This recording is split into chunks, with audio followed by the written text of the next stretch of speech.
Hello, my name is Sebastion, El Turno Juarez, professional boxer out of Brownsville, Texas. How's it going, Sebastion? How you doing today, brother? No, I'm doing amazing. Thanksgiving's right around the corner, man. Tell me something that you're thankful for this year. Just everything. I'm blessed. I'm blessed to have the family, the team around me. Of course, I'm blessed for my mom, my dad, my parents, my siblings, my oldest brother, my older brother, my younger sister who's out there in California right now, Hollywood, doing her thing with dance, and just everybody that's been supporting me since day one. And so, Sebastion, none of your family members, siblings are watching this. They're going to watch this, all right? So if you had to pick one growing up that was your favorite, which one is your favorite growing up, and which one is your favorite now? Sibling? Sibling, yes, sir. Me and Omar, my brother, we've been through everything together. Boxing, everything. I grew up with him through this boxing stuff. We have a bond that I can't really describe to like. It's different because we've been through everything together. We sparred, we've done everything. We ran 4 a.m. We've done all these different tournaments, so it's way different. Growing up, you said you and your brother experienced the same stuff. Was it easy to ask your brother questions that maybe you were struggling with, or just life experiences? I mean, yeah. Depending on the questions, but usually, yeah, it was not as I would say. Like for us, it's like I kind of deal with my stuff internally, but the stuff that I did have to ask, I think he was always the first person to ask. Because I knew that, of course, we're closer, kind of close in age, and he's the only one that can really relate to me. Because any of the problems that I ever had were boxing, or had to relate to somehow to boxing. So usually he could relate to me. So yeah, he was always the first person that I could ask. Tell me a little bit about yourself that most people don't know. Something that maybe your hobbies, something you like to do, anything that makes you tick. Apart from boxing, I would say just I'm into clothes. I'm really into clothes. I'm really into like getting into, streetwear and all that stuff. I'm trying to make my own shirts and stuff like that, designing stuff. And more recently, I noticed at the press conference you were wearing a pair of pants that you stitched yourself. Yeah. My girlfriend, she knows how to stitch, and on the way to Mercedes, I was like, hey, I want to know how to stitch. She literally just told me that day, and I just started doing it. That literal maybe 10 minutes after I started doing it, and I just stitched out those pants. So who stitched them? You did, or she stitched them? No. She taught me like the first. She just said do this, and I was like okay, and then I just did the rest of it. So she didn't show you hands on, nothing like that. No. She just told me exactly what to do, but she had all like everything ready with the needles and the thread and everything. So it's not my stuff. But I know how to. She taught me how to stitch, I stitched them. I mean, that's impressive. Yeah. I saw when you told me at the press conference, I was like, wow. And where did this fashion drive come from? Where did it work? I mean, I've always wanted to do something. I've never really had time to think, outside of boxing. And when I've been in Vegas, when I've been in, visiting my sister, that's where I've had time to think about, apart from boxing, what are my hobbies? What am I interested in? And that was one thing that I feel like I've always been interested in. It's just I wasn't old enough, or I didn't have the money or something. It was something. But now I feel like I'm getting to the age where I can actually do something with like my own ideas and stuff like that. Your style seems to be similar to your sister's, as I see. Yeah. I mean, if you put in a family picture, you guys kind of look like. Yeah. Well, I think she's the one that helped me more, because I was seeing just her doing her thing with her style, and I kind of fed off of that. And I was like, okay, so she gave me the confidence to actually try to do something. Now, is there a certain fashion designer or somebody that influences you? Is there somebody that you look up to in the fashion world? Not specifically, but I mean, there is a couple people that I watch, on TikTok, on Instagram, on YouTube. Wisdom K is one of the dudes that I've seen that he can do a lot of stuff with clothes, and then just of course clothing brands, different clothing brands that have come out that I've been a fan of for a while, and that I'm wearing. Travis Scott is one of them. A$AP Rocky is another dude that I see, and I like his fashion. But nobody specific that I go, exactly try to copy or try to mimic. I think that's one thing that's unique about fashion is a lot of it's you something that you develop your style and express your style through, similar to boxing. Yeah, 100%. Yeah, you get what you like, and what you don't, you kind of just put it to the side. But you get what you like, you use it, and if it works for you, it works for you, and that's exactly how it is with boxing too. So now, Sebastion, when you hear the word boxing, what's the first word that comes to your mind? War, bloodshed. That's really what comes to my mind. And what does boxing mean to you, and how has it shaped your life, and what does it mean to your life? I mean, boxing's everything. I mean, it's been everything for me and my whole family. Without boxing, I don't know what type of family we'd be. We wouldn't be as close as we are, and we wouldn't have what we have in the way of course, the blessings that we do have. And of course, I give all thanks to God, my Lord and Savior Jesus Christ. That's my number one thing. But boxing is just so. Without it, we wouldn't be the Juarez family. We wouldn't be as close as we are, and we wouldn't have everything that we have. Now, something that you said that stands out to me is very unique. Is you said boxing has brought your family close together. Mm-hmm. I've heard so many people in the industry saying boxing destroyed my marriage, it destroyed my family, it did this, it did that. But you say it brought your family together. 100%. Can you emphasize on that? Let people know that some of the things that your family has accomplished. Yeah. I mean, starting from the beginning, me and my brother, we have a very close relationship because of boxing. Me and my brother and my dad, not even just as son and father, but also as a trainer and student. And it's just with my mom coming in, because eventually, once my dad started doing the training and everything like that with kids, we made our own gym. My dad ended up making his own promotion company. My mom started getting involved into it, and then we all, it just became a whole, I would say, family business where we're all in it. We're all in it, and we all have a foot in there, and we're just, we're doing it all together, and it's crazy. It's a blessing. Again, it's a blessing to be able to do this for my family, and even when I'm not fighting my dad's fights in Juarez Rollers Promotions, I'm still representing them, and I'm still representing the Juarez name. I'm still representing Juarez Rollers Promotions because I started with it. So that's why I would say it's just brought us so much closer. Everything that we do, I would say, it always revolves, boxing. The first time that I ever met you, I didn't meet you, but the first time I ever saw you was at Next Generation 2. It was the second fight. I believe you fought Hobbies there. Yeah. That was the first time I saw you. Very humble, quiet. You seem to walk a little bit different than everybody else.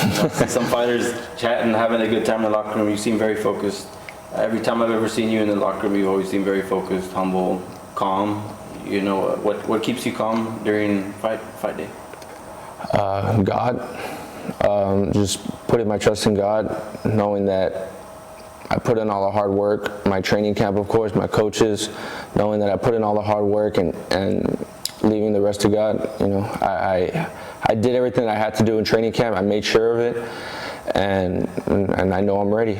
And then, of course, putting everything else to God, putting all my fears, putting all my anxiety, leaving that and giving it to Him, and just letting my hands do the talking. And going back to Next Generation 2, looking back at that day, I don't know if you remember, you wore some green trunks. Oh yeah, silver. Going back to then and then now, thinking of the things that you've accomplished, your family's accomplished through the Juarez Rolo brand, and that you are now with the big signing with Box Lab, and the MVP came down. You guys got to be very proud of yourself. Yeah, it's crazy. More than anything, it's I think what's been the craziest thing. Of course, I not that I knew that I was going to get signed, but this is what I work for. It's just my dad with his promotion company, them bringing MVP down after like maybe a year and a half, 2 years of them having their promotion company was insane. them working with them, collaborating, it was crazy. And but yeah, I mean, I'm very blessed to be able to have the opportunities that I have, but that's what we work for, and I knew it was eventually going to happen. I've dreamed of that since I was a little kid, and when it happened, I just knew it was, all right, it's time to show everybody what I'm about. You definitely have been showing everybody that. If you were not a professional boxer, what sport would you play? Or what? I mean, only other sport I really played competitively, like outside of, you know, just the town, was football. When I was smaller, I was in you know, what is it called? Taifa League, you know, here in Texas, and I liked it. Eventually, I had to choose, you know, boxing or football. I chose boxing. I didn't think I was going to be tall. I didn't think I was going to, you know, be that big. So I was like, I don't think I'm going to make it to the league. Honestly, like I was just being real with myself. I'm Mexican. It's a little bit harder for me. But once I grew, I was like, oh damn, maybe I could have done something with it. But I was already doing my thing with boxing. So, if you obviously weren't a professional boxer, what profession you think you would employ? Would you pursue, or what employment do you plan to pursue after your boxing career? I mean, I would say just probably. Do you see yourself staying in the boxing industry after you? Yeah, honestly, I don't know. I feel like I might get tired of it. I might get tired of everything. You know, the boxing is very draining, and the fans are very draining, and everything around it is just being. Of course, we've been here since. I've been going to tournaments. I've been around the boxing scene since 8 years old, and I can tell you right now, man, it is draining. Seeing everybody, seeing the same people and doing everything, but of course I love it. But I mean, we don't know. When I retire, we'll see how I feel. But I would say I would probably want to do something. Or maybe I would still have a foot in there, do something, the promotion company with my dad or with my brother. But I would definitely focus more on something else. I would want to see what else I could do with something, another business, or of course different things. All right, Sebastion, I want you to do me a favor, man, and watch this right here. Go ahead and hit play. And I want you to watch that, and while you're watching it, tell me what's going through your mind right now and what went through your mind that day. Do you remember all of it? Is some of it blurry? I mean, right, that punch, that got me. I don't remember exactly. It was a punch I didn't see coming, so there's no way I can remember that. But getting up, I remember just being a little confused. I thought he threw me down, I was like, okay, well, all right. He threw me down. I got up. I was stumbling a little bit. I was like, oh shit, what's going on? And the ref told me, hey, you can't, I didn't say fight. And I was like, oh, all right. Now swipe a couple videos, as to where the events started to turn. And again, tell me, like, what do you think when you see some of that footage? No, it's crazy. It's crazy, but again, is what we train for. Those are the type of moments that we train for, we live for. The comebacks, doing everything like that. It's amazing, but that's why we love this sport, because of stuff like this that could happen. Yeah, this is being billed as one of the fights of the year. I call it comeback of the year, without a doubt. Taking no biases, obviously it's hard watching you, but when you see that, like, what do you think about obviously I know you're a boxing fan, you've seen a lot of fights, so when you see that, what do you think? What do you? I know when I saw you go down, I was watching it from the stand. I saw you go down, and I hit record, I started filming, and I was just taken back. With no disrespect, I was like, that's it. And then, wow. Sudden turn of events. I was just. If I was in the stands and saw you know, somebody get dropped like that, I would think the same thing. Damn, okay, that the other dude's gonna stop him. But in my opinion, I would say I was very smart in not fighting and in, you know, holding, making sure I was holding, because we were practicing that back in camp with Bob. We were practicing that these last 2 camps straight, just in case, you know. I've never been dropped. I've never been hurt like that. I've never been, let alone almost, you know. And I know you spar with some. Yeah, I spar with some heavy hitters. Yeah. Competition guys bigger than you. Yeah. So I've sparred with very, very, very hard punchers. Even this past camp, I was sparring with Erickson Lubin. He was going to fight with Virgil. He's a pretty hard hitter too. And I've sparred with Carlos Adames. I've sparred with a lot of world champions, and I've never gotten hurt. But again, the punches you don't see coming are the ones that hurt you. So we had to be ready, and we were practicing stuff for this exact moment. So it all led up to this, and I got caught with a punch that I shouldn't have got caught with. Props to the dude. He caught me with a punch that I didn't see coming. And I just knew that it wasn't it. You know, getting up. And what were you thinking? Like you have a chance? Did you for a moment think that you were finished? What it was like? I don't know what it's like to be a fighter, but like I'm just curious as to what were you thinking? What, like would you know there was a way to come back? Or in the moment when I figured out, okay, the ref is counting, I was like, oh, okay, I got dropped. Again, it was my first time ever getting dropped. So I was a little surprised. I was a little like, okay, all right, chill out. I mean, the whole time, you know, after I got up, at first, okay, I wasn't 100%. I knew I was hurt a little bit. I knew I was a little dazed. But then I heard Bob. I saw him in the corner, and I heard him, you know, saying, I forgot what he was saying something about like judo or saying hold. He was saying something, and I knew I had heard him at the moment. He was saying hold. He was screaming hold, hold, hold. So I knew, okay, I'm hurt. I'm a lot more hurt than I thought, you know, that I could admit, because of course I'm a fighter. You know, I want to fight. I want to go in there and fight. That's my first instinct with anything. And when I saw him, you know, when I heard it, I was like, okay, I need to chill out and I need to hold. I trusted him. I said I need to hold. So the first thing I did when the ref said fight is I went to go hold him, and then I knew I had to recover. Once I started. At first he wasn't letting me, you know, throw some punches. If he would have let me throw some punches, like my opponent, like he would have gave me some space, I probably would have started throwing. But you know, he came at me just like, of course, like I would have if I would have hurt him. And yeah, I was able to survive that part. And then once he gave me a little bit of space, I was able to you know, connect with an overhand and a hook to be able to drop him.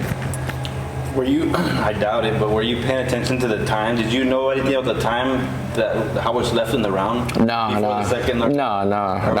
was just focused on the moment. I was focused the whole time. When I got up, the whole time I was just thinking, man, I'm gonna get this motherfucker back. I'm gonna get him back. I don't know when. I don't know if it's this round. I didn't expect it to be the same round, but I knew I was gonna get him back. I didn't expect it that early, but I knew that wasn't it. I knew that wasn't that was the fight. And I was like, nah, hell no, this isn't it. I personally believe that's something that makes a champion, you know, is can you get up? Yeah. Not everybody can get up after something like that.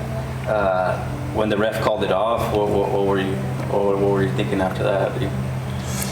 I was just like, yeah, motherfucker. Yeah, motherfucker. That's what I thought. That's what I was thinking. That's what I fucking thought.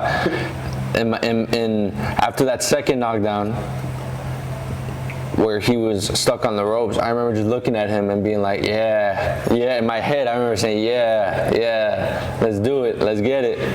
Now, in your last fight, you took it very slow and easy. You slowly just increased the intensity, power, everything as needed. And this fight, you didn't panic. When you had him hurt, you didn't panic. How do you keep your composure, and where does that come from? The training, of course, knowing that I have the skills, knowing that, of course, I have a good amount of rounds to be able to work. To me, the more the rounds go, 8, 10, 12, I'm going to get better. and that's where I start getting better. That's where I start being able to break down my opponents. And you know, that fight, I feel like I was able to break down my opponent pretty well. He was a little bit heavier than me, and yeah, I think I just get all that composure just from trusting in my skills, trusting in my work that I did in the camp. Now, you can go ahead and put that down. Yeah. Where? Yeah, that's fine. So, Now, after the fight, you know Shiv's negativity. Yeah. I'm sure you saw it in the comments. Yeah, yeah. The other opponent. I'm sure you've seen it everywhere. Tell me to explain about some of this negativity that you saw. No, it was just people that disagree with the call. They don't think that they should have been called off. They say that, you know, maybe the ref gave me a little bit more time than I should have. But again, I'm not in charge of that. I'm in charge of fighting, and the ref trusted that I was okay and that I could come back, and I showed everybody that I was able to come back. At any point, did any of these negative thoughts or negative comments really? I would imagine that you've probably seen negative comments somewhere from local people that shake your hand, and I'm sure you've heard things from people that they act like your friend, and then you see comments. Does that bother you? How do you take that? And again, how are you dealing with that negativity? I think more than anything, it just reminds me that you keep your circle small, keep the right people around you, keep your family around you. But of course, it affected me a little bit. The first couple of days, I was just like, damn. Like I knew I got dropped. I knew, I was a little bit out of it, but I felt like people were discrediting what I did. So I was just like, man, it was a little like itch, a little chip on my shoulder. But then I started praying. I felt like that helped a lot, just praying and asking, God to take away all this anxiety, all these feelings, and that helped a lot. But I think more than anything, just talking about it with my mom, talking about it with my brother, with my girlfriend, everything like that, people around me that are closest to me. Yeah, you took the answer right. The question I was about to ask you is who is there for you, which I expected your immediate family, but that's a blessing again to have all of them to turn to. 100%, yeah.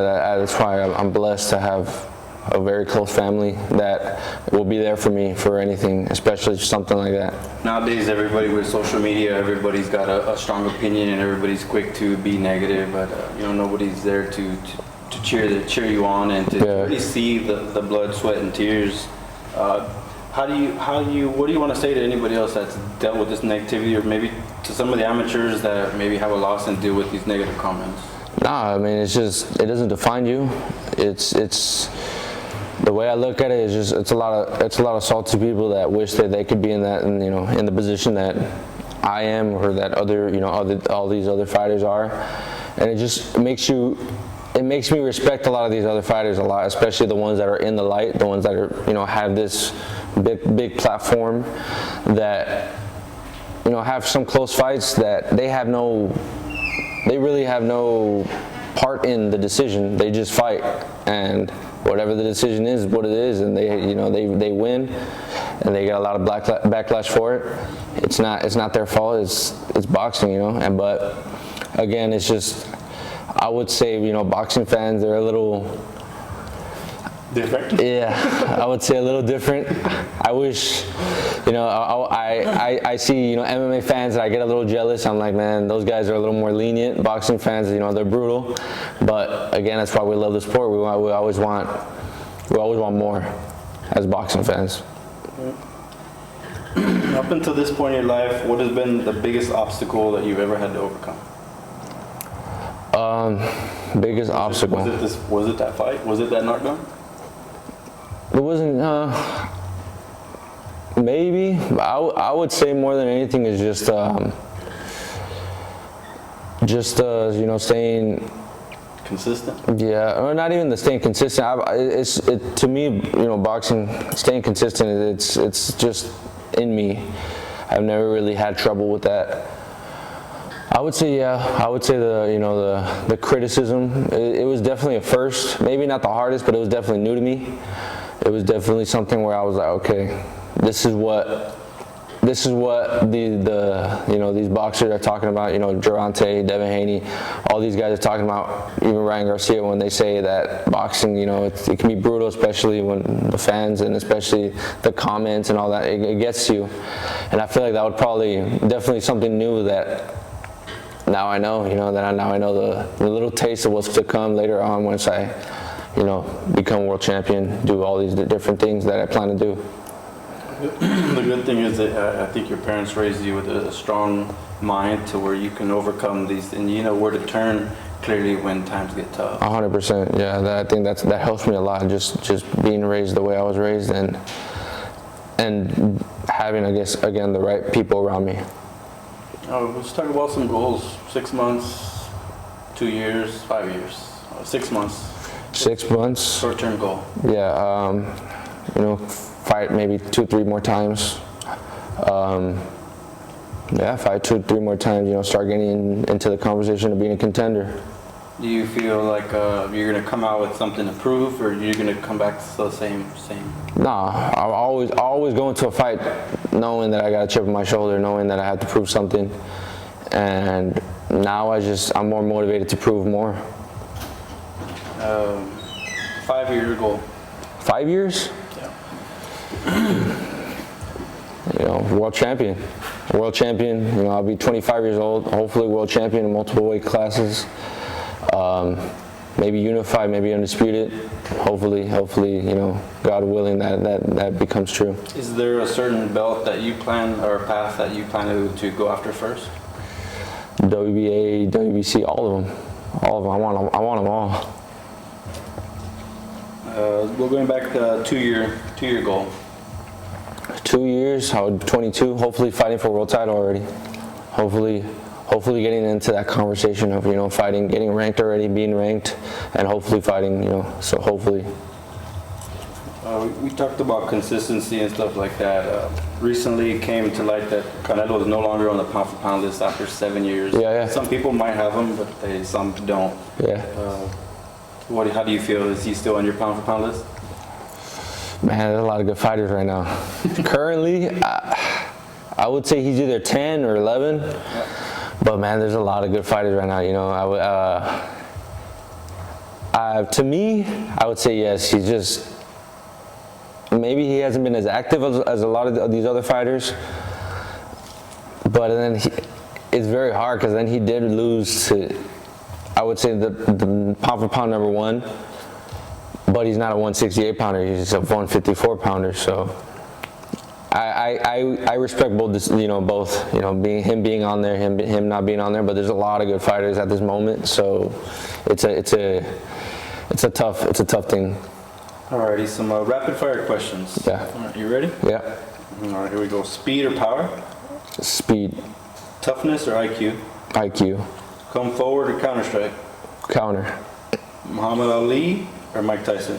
Muhammad Ali. Floyd Mayweather, Terrence Crawford? Floyd. Canelo or Chavez? Canelo. Interesting. Yeah. Your favorite fighter of all time is? Roy Jones Jr. Have you had the chance to meet him? Yeah, I have. Crazy. Now, given that you guys are out there in Vegas a lot more, I saw a while back you when I don't remember what fight weekend. I think it was the Crawford Canelo fight weekend. You and your brother, you spotted Broner, and you guys are just laughing and giggling. Yeah. I don't know what you were laughing and giggling. You can tell me after the interview. When did you stop getting starstruck with everybody, or did you ever get starstruck, or did you always see yourself there so it didn't faze you? Or I would say that. I would say I never really felt starstruck. I've never, even outside of boxing with celebrities, I've never had people on a pedestal. I've of course looked up to of course Roy Jones Jr. I've liked his skills and I like his athleticism, how he fights. I look up to that, but I never really look up to people, and so I've never really felt starstruck in that way. But I do. When I see somebody that I like, a fighter that I like, I will go up to them, you know, introduce myself and everything like that. But never really starstruck. Anything that you want to say to anybody watching, any fans, anybody? You know, just the beginning of my career. There's many more to come. You know, we had a crazy fight this last fight. I'm going to continue to dominate and continue being who I am and continue to strive to be great. And something you want to say to maybe some amateurs that look up to you and that want to be like you? No, just stay consistent. Stay consistent and just stay true to yourself. Listen to your coaches, listen to your pops, listen to your mom. They know what's best.